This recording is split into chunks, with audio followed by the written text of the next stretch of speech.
We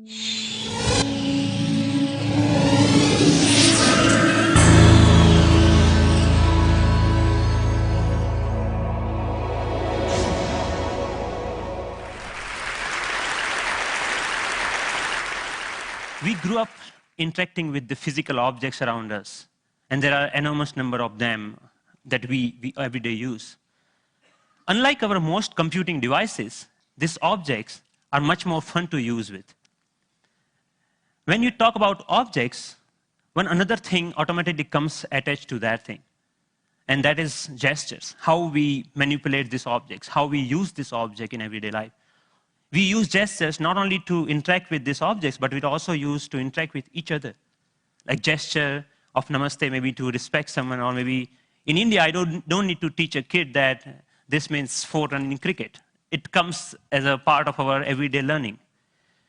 So I'm very interested from beginning that how can our knowledge about everyday objects and the gestures and how we use this object can be leveraged to our interaction with the digital world. Rather than using a keyboard and mouse, why can I not use my computer in the same way that I interact in the physical world? So I started this exploration around 8 years back, and it literally started with a mouse on my desk. Rather than using that for computer, I actually opened it. And most of you might be aware that in those days, the mouse used to come with a ball inside, and there are 2 rollers that actually guides the computer that where the ball is moving and accordingly where the mouse is moving. So I was interested in these 2 rollers. And I actually wanted more, so I borrowed another mouse from a friend, never returned him, and I have now 4 rollers. What interestingly I did with these rollers is basically I took them off from these mouses and then put in a one line. It had some strings and pulleys and some spring. And what I got is basically a gesture interface device that actually acts as a motion sensing device made out of $2. So here, whatever movement I do in my physical world is actually replicated inside the digital world just using this small device that I made around 8 years back in 2000. Because I was interested in integrating these 2 worlds, I thought of sticky notes.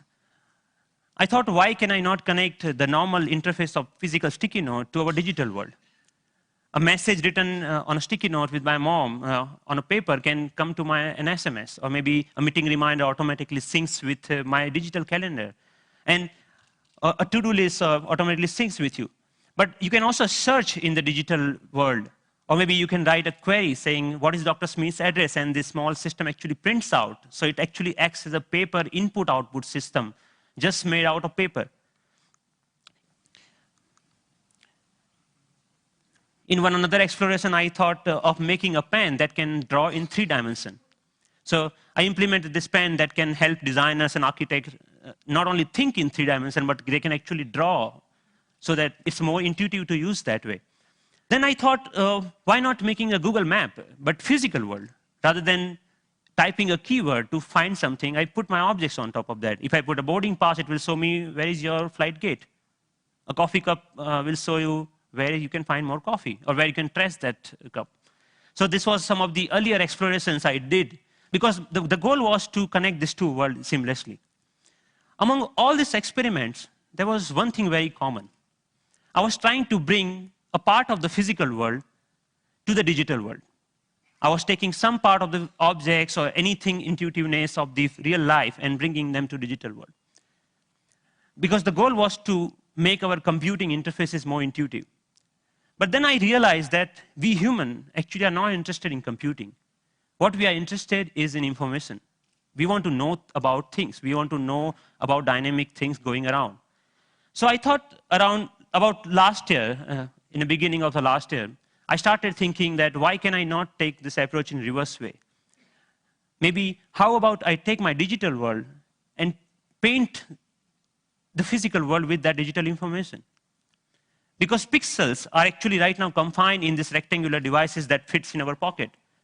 Why can I not remove this confine and take that to my everyday objects, everyday life, so that I don't need to learn the new language for interacting with those pixels? So in order to realize this dream, actually I thought of putting a big size projector on my head. I think that's why it's called head-mounted projector, isn't it? I took it very literally and took my bike helmet, put a little bit cut over there so that project actually fits nicely. So now what I can do, I can augment the world around me with this digital information. But later, I realized that I actually wanted to interact with those digital pixels also. So I put a small camera over there that acts as a digital eye. Later, we moved to a much better or consumer-oriented pendant version of that many of you are now knowing as Sixth Sense device. But the most interesting thing about this particular technology is that you can carry your digital world with you wherever you go with you. You can start using any surface, any wall around you as an interface.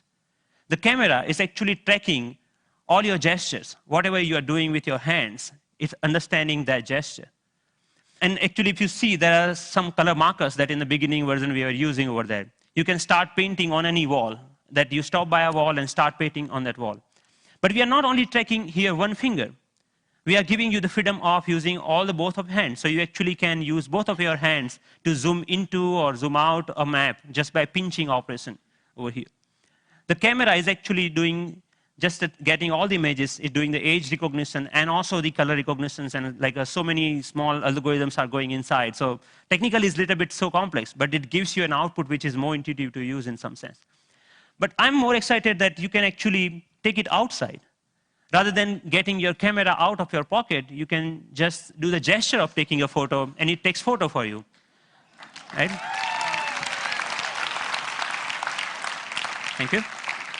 And later, I can find a wall, anywhere a wall, and start browsing these photos. Or maybe, OK, I want to modify this photo a little bit and send it as an email to a friend.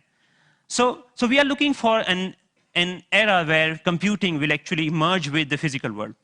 And of course, if you don't have any surface, you can start using your palm for simple operation. I'm here, I'm dialing a phone number just using my hand. Yep. The camera is actually not only understanding your hand movements, but interestingly, it's also able to understand what objects you are holding in your hand. What we are doing here is actually, for example, in this case, the book cover is matched with so many thousands or maybe millions of books online and checking out which book it is. Once it has that information, it finds out more reviews about that, or maybe New York Times had a sound overview on that, so you can actually hear on a physical book as a review of a sound. Churchill gave a famous talk at Harvard University. This was Obama's last visit last week to MIT. And in particular, I want to thank two outstanding MIT So I was seeing the live of his talk outside in just a newspaper. Your newspaper will show you live of your weather information rather than having updated like you have to check your computer in order to do that, right?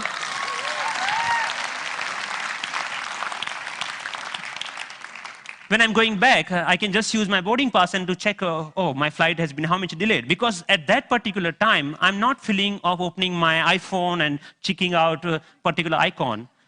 And I think this technology will not only change the way, yes, it will change the way we interact with people also, not only the physical world.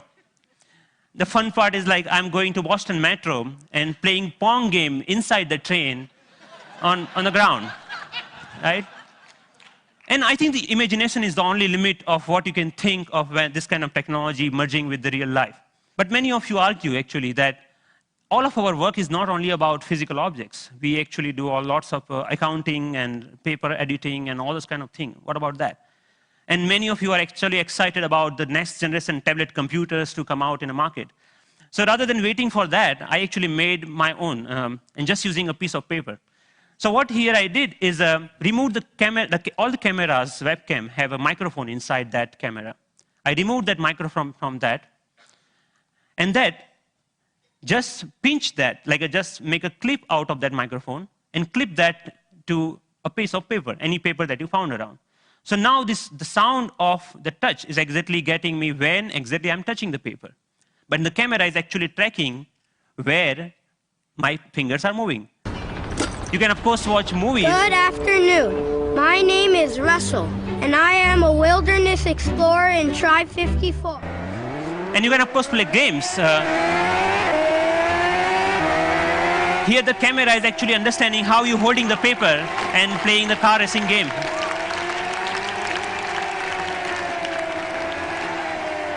many of you already must have thought, okay, you can browse. Yeah, of course you can browse to any website. So you can do all sort of computing on a piece of paper wherever you need it.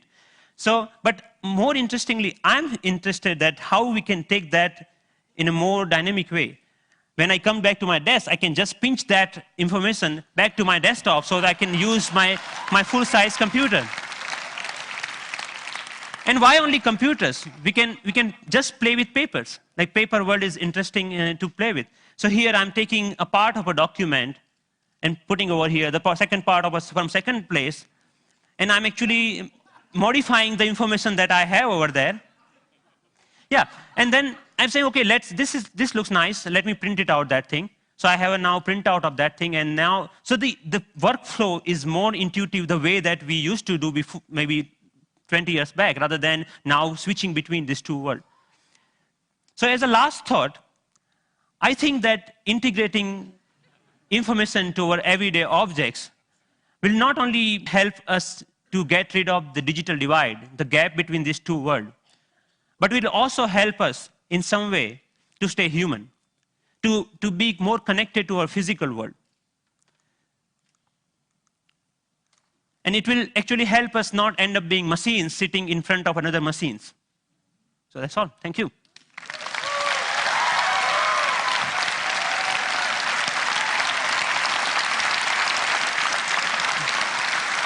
Thank you. Thank you. Thank you. Thank you.